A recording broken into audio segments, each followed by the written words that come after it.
BJP ने 5 राज्यों के चुनाव प्रभारियों की लिस्ट जारी की। केंद्रीय मंत्री धर्मेंद्र प्रधान बनाए गए हैं। यूपी बीजेपी के प्रभारी अर्जुन राम मेघवाल, अनुराग ठाकुर, सरोज पांडे सह प्रभारी बनाए गए हैं। प्रहलाद जोशी को उत्तराखंड बीजेपी का चुनाव प्रभारी बनाया गया है। अगले साल 5 राज्यों में होना है विधानसभा का चुनाव। पंजाब के लिए गजेंद्र सिंह शेखावत, मणिपुर के लिए भूपेंद्र यादव बीजेपी के चुनाव प्रभारी बनाए गए हैं। फडणवीस को मिली है गोवा बीजेपी की कमान। 14 सितंबर को पीएम मोदी अलीगढ़ का करेंगे दौरा। यूपी में बीजेपी के चुनाव अभियान की शुरुआत करेंगे पीएम मोदी। इस मौके पर राजा महेंद्र प्रताप विश्वविद्यालय का शिलान्यास करेंगे और इसके बाद सभा को भी संबोधित करेंगे प्रधानमंत्री। दीपावली पर अयोध्या जा सकते हैं प्रधानमंत्री नरेंद्र मोदी। सूत्रों के हवाले से खबर, अयोध्या में रामलीला का मेंशन देख सकते हैं पीएम। सितंबर में 2 बार यूपी का दौरा करेंगे पीएम मोदी। 26 सितंबर को लखनऊ में अर्बन कॉन्क्लेव में शामिल होंगे पीएम। सीएम योगी भी रहेंगे साथ। करनाल के मिनी सचिवालय के बाहर किसानों का धरना प्रदर्शन जारी। इलाके में धारा 144 लागू है। इंटरनेट सेवा पर भी लगी रोक को आज रात 12 बजे तक बढ़ा दिया गया है। करनाल में किसानों के विरोध के बीच योगेंद्र यादव का बयान, बोले चुनाव में बीजेपी का विरोध करेंगे। किसानों के मुद्दे पर किसी पार्टी के खिलाफ राजनीति करने में कोई बुराई नहीं। एमएसपी बढ़ाने की मांग को लेकर आरएसएस से जुड़े संगठन भारतीय किसान संघ का आज धरना। देश भर में जिला मुख्यालयों पर सांकेतिक प्रदर्शन करेगा संघ। करनाल में मिनी सचिवालय के बाहर प्रदर्शनकारी किसानों को रोकने के लिए पुलिस ने पानी की बौछार की। राकेश टिकैत ने कहा, पानी की बौछार से किसानों की आवाज को दबा नहीं सकते, मांगे पूरी होने तक देंगे धरना। कांग्रेस ने मोदी सरकार पर साधा निशाना। रणदीप सुरजेवाला ने कहा, सरकार दोहा जाकर तालिबान से बात कर सकती है तो किसानों से क्यों नहीं? किसानों को बुलाकर बात करे सरकार।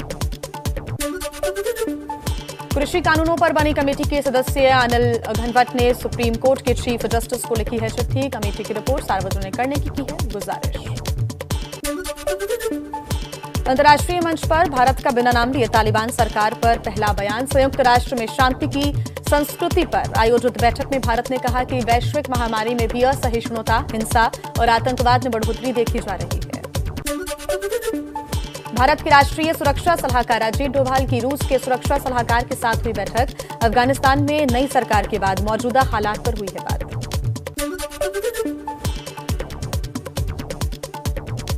अफगानिस्तान में बदखशन की राजधानी फैजाबाद में महिलाओं का हो रहा है प्रदर्शन। नेशनल रेजिस्टेंस फ्रंट के समर्थन में प्रदर्शन करने वाली महिलाओं को तालिबान ने पीटा।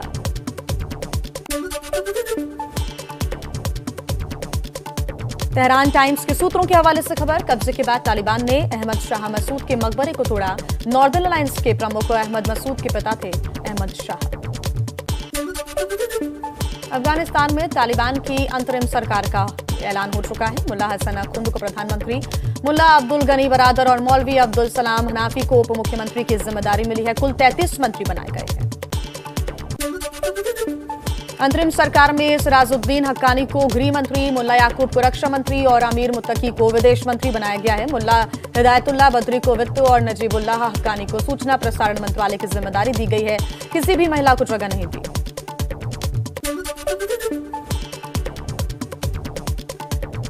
नई तालिबानी सरकार के ऐलान पर नेशनल रेजिस्टेंस फ्रंट की सभी देशों से अपील है, सभी देश तालिबान को फिलहाल मान्यता न दें। जल्द ही होगा वैकल्पिक सरकार का ऐलान। संयुक्त राष्ट्र सुरक्षा परिषद की प्रतिबंधित सूची में तालिबान के नए पीएम मुल्ला हसन अख्तुंद का नाम है। गृह मंत्री सिराजुद्दीन हक्कानी भी एफबीआई की वांटेड लिस्ट में शामिल है। हक्कानी पर अमेरिका ने रखा है $5 मिलियन का इनाम।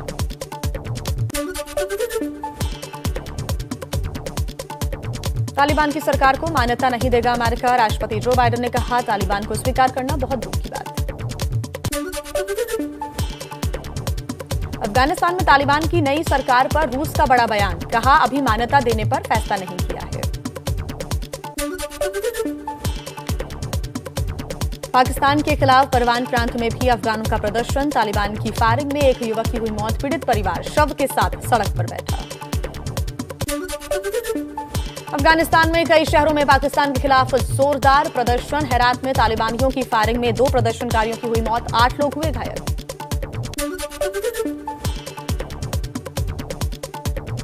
तालिबान ने प्रदर्शनकारियों को नियम कायदे में रहने की चेतावनी दी है। कहा है प्रदर्शन विदेशों से प्रायोजित है, हमारे पास प्रदर्शनकारियों से निपटने के लिए ट्रेंड पुलिस नहीं है।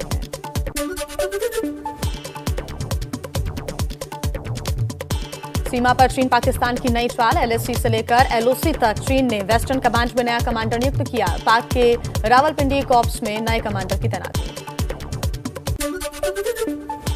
पश्चिम बंगाल के उत्तर 24 परगना में बीजेपी सांसद अर्जुन सिंह के घर पर बम से हमला हुआ। हमले में किसी के घायल होने की खबर नहीं। अर्जुन सिंह ने कहा, मेरी हत्या की जा सकती है। राज्यपाल जगदीप धनखड़ ने हमले की निंदा की है। बीजेपी नेता किरीट सोमैया को केंद्र सरकार ने दी जेड+ की सुरक्षा। कुछ दिन पहले शिवसेना सांसद भावना गवली के समर्थकों ने उन पर किया था हमला। बिहार से कांग्रेस के वरिष्ठ कांग्रेस नेता सदानंद सिंह का पटना में निधन। लंबे वक्त से बीमार चल रहे थे सदानंद सिंह।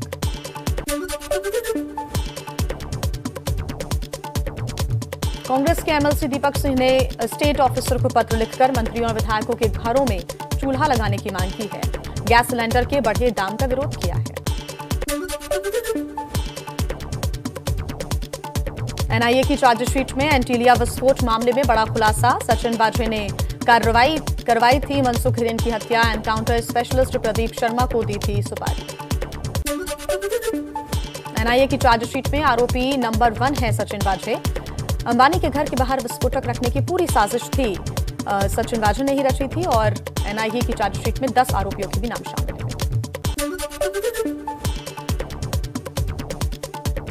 एंटीलिया विस्फोटक मामले में आरोपी सचिन वाजे ने कोर्ट में दी अस्पताल बदलने की अर्जी। दिल की बीमारी के बाद वाजे को भिवंडी के सुराना अस्पताल में भर्ती कराया गया था।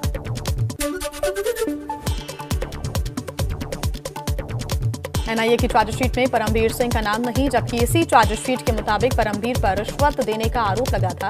रिपोर्ट में छेड़छाड़ के लिए साइबर एक्सपर्ट को परमबीर ने 5 लाख रुपए भी दिए थे।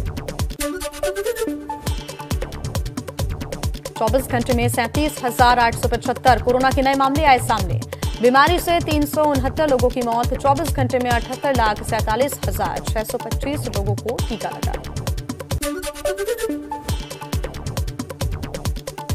देश में बढ़ रही है टीकाकरण की रफ्तार। अब तक 70 करोड़ से ज्यादा वैक्सीन की डोज पूरे देश में दी गई है। आखिरी 10 करोड़ डोज सिर्फ 13 दिनों के भीतर लगी है। महाराष्ट्र में बढ़ते कोरोना मामलों के बीच कैबिनेट मंत्री नितिन राउत का बड़ा बयान। नागपुर में कहा, कोरोना की तीसरी लहर की हुई शुरुआत। संक्रमण रोकने के लिए जल्द सख्त पाबंदियों के ऐलान के दिए हैं संकेत। मुंबई की मेयर किशोरी पेडनेकर ने भी दावा किया है। कहा है कि कोरोना की तीसरी लहर आने वाली नहीं है, बल्कि आ चुकी है। दूसरी लहर से बहुत कुछ सीखा, लेकिन पाबंदियां लगाने का फैसला राज्य सरकार करेगी। महाराष्ट्र में कोरोना की तीसरी लहर के दावे के बीच बीएमसी ने गणेश उत्सव के लिए गाइडलाइंस अब जारी कर दी हैं। मंडल में जाकर दर्शन करने पर रोक। पंडालों में मूर्ति लाने के लिए दोनों डोज लगा चुके 10 लोगों को ही मिलेगी इजाजत। गणेश उत्सवों में कोंकण जाने वाले भक्तों की भीड़ जुटने से रोकने के लिए रायगढ़, रत्नागिरी और सिंधुदुर्ग जिला प्रशासन का फैसला। 3 टाइम कैटेगरी के मुताबिक ही गुजरेंगे भारी वाहन। कोंकण के लिए आम लोगों को टोल में छूट भी दी गई है। एआईएमआईएम प्रमुख असदुद्दीन ओवैसी के मिशन यूपी का दूसरा दिन आज है। सुल्तानपुर में जनसभा को संबोधित करेंगे असदुद्दीन ओवैसी।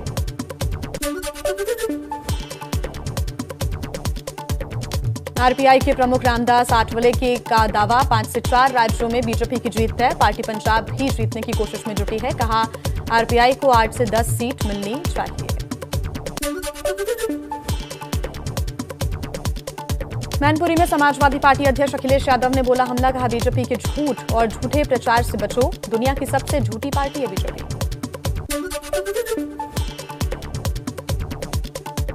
कांग्रेस का मिशन उत्तर प्रदेश। पार्टी महासचिव प्रियंका गांधी 10 और 11 सितंबर को लखनऊ में रहेंगी। प्रदेश चुनाव समिति और सलाहकार समिति के साथ करेंगी बैठक। पश्चिम बंगाल में सीएम ममता बनर्जी भवानीपुर सीट पर उपचुनाव के लिए आज से प्रचार शुरू करेंगी। 30 सितंबर को मतदान और 3 अक्टूबर को आएंगे नतीजे।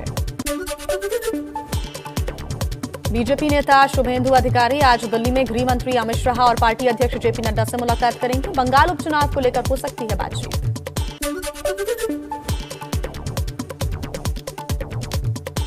दिल्ली में रामविलास पासवान के सरकारी बंगले में मूर्ति लगवाने का विवाद गरमाया। चिराग गुट की नेता यामिनी मिश्रा का बयान, कहा इसे स्मारक बनना चाहिए। सरकार ने इसे रेल मंत्री अश्विनी वैष्णव को अलॉट कर दिया है। 12 सितंबर को रामविलास पासवान की पहली बरसी का पटना में आयोजन। चिराग पासवान ने चाचा पशुपति पारस को घर जाकर दिया है न्योता। एलजेपी नेता चिराग पासवान ने की आरजेडी नेता तेजस्वी यादव से मुलाकात। पिता रामविलास पासवान की पहली पुण्यतिथि में आने का दिया है न्योता।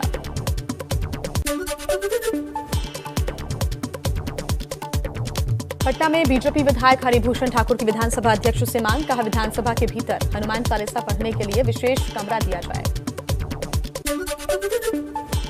पंजाब में लुधियाना की अदालत में पेश हुए आम आदमी पार्टी के राज्यसभा सांसद संजय सिंह। कोर्ट से मिली जमानत। विक्रम मजीठिया मानहानि केस में सोमवार को गिरफ्तारी वारंट जारी हुआ था।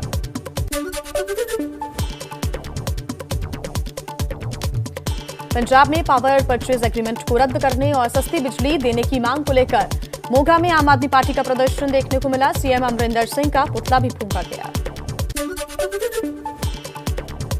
जम्मू कश्मीर में सैयद अली शाह गिलानी की मौत के बाद मसरत आलम भट्ट को हुर्रियत कॉन्फ्रेंस का अध्यक्ष बनाया गया है। पाकिस्तान रेडियो के ट्विटर हैंडल से हुआ है ऐलान। मध्य प्रदेश में आज से हड़ताल पर हैं सरकारी मेडिकल कॉलेजेस के जूनियर डॉक्टर्स। मेडिकल काउंसिल में रजिस्ट्रेशन रोकने से है नाराज।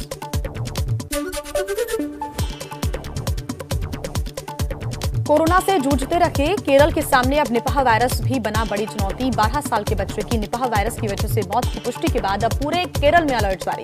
कोझिकोड के 11 लोगों में से 3 के सैंपल पॉजिटिव पाए गए। यूपी के फिरोजाबाद जिले में वायरल बुखार से पिछले 24 घंटे में 2 और लोगों की हुई मौत, जिसके बाद मरने वालों की संख्या बढ़कर हुई 54, जबकि बुखार से पीड़ित 428 बच्चों का मेडिकल कॉलेज में चल रहा है इलाज। फिरोजाबाद में बच्चों में वायरल बुखार के बढ़ते मामलों पर केंद्रीय हाई लेवल कमेटी ने स्वास्थ्य मंत्रालय को सौंपी रिपोर्ट। ज्यादातर मामले डेंगू के बताए जा रहे हैं। कुछ स्क्रब टाइफस और लेप्टोस्पायरोसिस के भी होने का दावा। आगरा और प्रयागराज में डेंगू के बढ़ते मरीज। आगरा में अब तक 27 और प्रयागराज में 14 डेंगू के मरीज सामने आए हैं। स्वास्थ्य विभाग की टीमें घर घर जाकर सर्वे कर रही हैं। दवा का भी छिड़काव हो रहा है।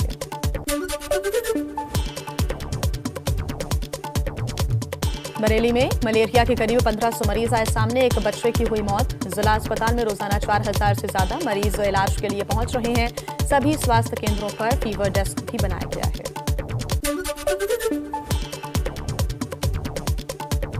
बिहार में वायरल बुखार तेजी से बच्चों को अपनी चपेट में ले रहा है। मुजफ्फरपुर में पिछले 24 घंटे में 100 से ज्यादा बच्चों को वायरल हुआ। 250 से ज्यादा बच्चे पहले से ही अस्पताल में भर्ती हैं। डॉक्टर बोले पैनिक ना करें लोग। पटना में बिहार के सबसे बड़े अस्पतालों में से एक एनएमसीएच में निमोनिया, बुखार और सर्दी खांसी से पीड़ित बच्चों की संख्या में लगातार हो रहा है इजाफा, लेकिन कम पड़ रहे हैं बच्चों के लिए बेड। एक बेड पर 2-2 बच्चों का हो रहा है इलाज। मध्य प्रदेश में भी बच्चों में वायरल बुखार के मामलों में बढ़ोतरी। भोपाल का सबसे बड़ा सरकारी अस्पताल बीमार बच्चों से भरा। डॉक्टर बोले एक हफ्ते में बच्चों के वायरल बुखार के केस दोगुनी रफ्तार से बढ़े। इंदौर में वायरल और डेंगू बुखार से पीड़ित मरीजों की संख्या में तेजी से बढ़ोतरी। निजी से लेकर सरकारी अस्पतालों तक में मरीजों की लाइन देखने को मिल रही है। नेहरू अस्पताल में पहुंच रहे हैं रोजाना 750 के करीब मरीज। रायसेन जिले में कोरोना के अलावा मलेरिया, डेंगू के साथ पिस्सू से होने वाली स्क्रब टाइफस बीमारी की दस्तक। 6 साल के बच्चे की इस बीमारी से इलाज के दौरान मौत। भोपाल से पहुंची विशेष टीम ने घर घर सर्वे शुरू किया। जबलपुर में डेंगू, मलेरिया और चिकनगुनिया के मरीजों से भरे अस्पताल। यहां भी मरीजों में सबसे ज्यादा बच्चे। कोविड से जुड़ी टीमों को डेंगू, मलेरिया से भी निपटने की कलेक्टर ने सौंपी जिम्मेदारी। सीहोर जिले में वायरल बुखार और मलेरिया के साथ डेंगू के मामले तेजी से बढ़ रहे हैं। अस्पतालों में मरीजों की लंबी लाइनें देखने को मिल रही हैं। संदिग्ध मामलों में वाले गांव में प्रशासन दवा के छिड़काव में जुटा। यूपी के गोंडा जिले में घाघरा और सरयू नदी का पानी घटा, लेकिन बाढ़ से प्रभावित इलाकों में जमीन का कटाव जारी। डरे सहमे लोग घर छोड़ने को है मजबूर।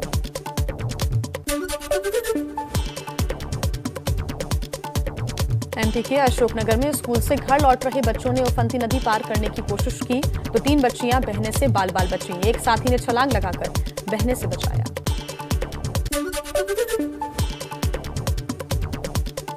उत्तराखंड के नैनीताल में गर्ल्स हॉस्टल के नीचे की जमीन लगातार धंसने से दहशत का माहौल। एक हॉस्टल खाली कराकर छात्राओं को दूसरे हॉस्टल में रखा गया है। जमीन धंसने से हॉस्टल में कई जगह दरारें पड़ गई हैं।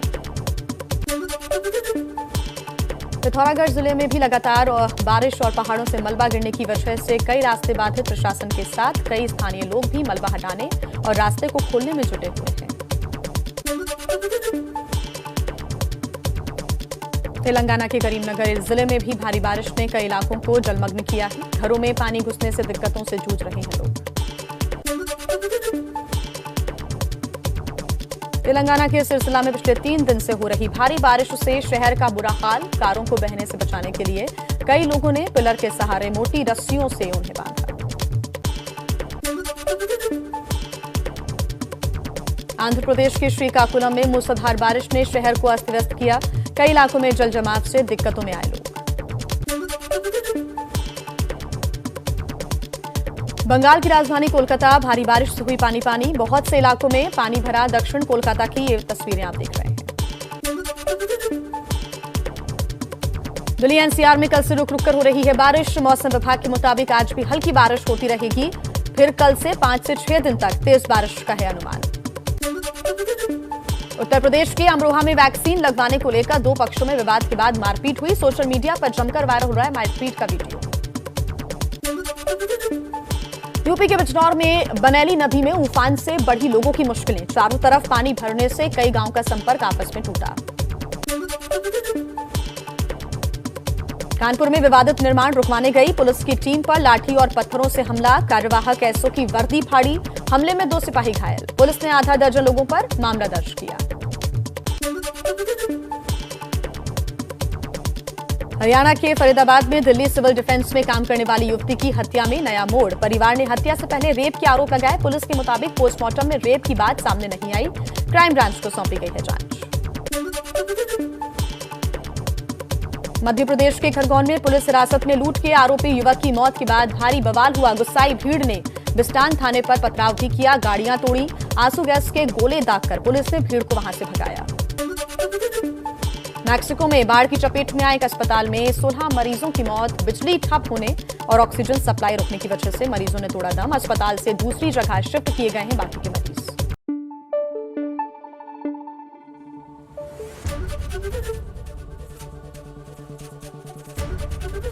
एबीपी न्यूज आपको रखे आगे।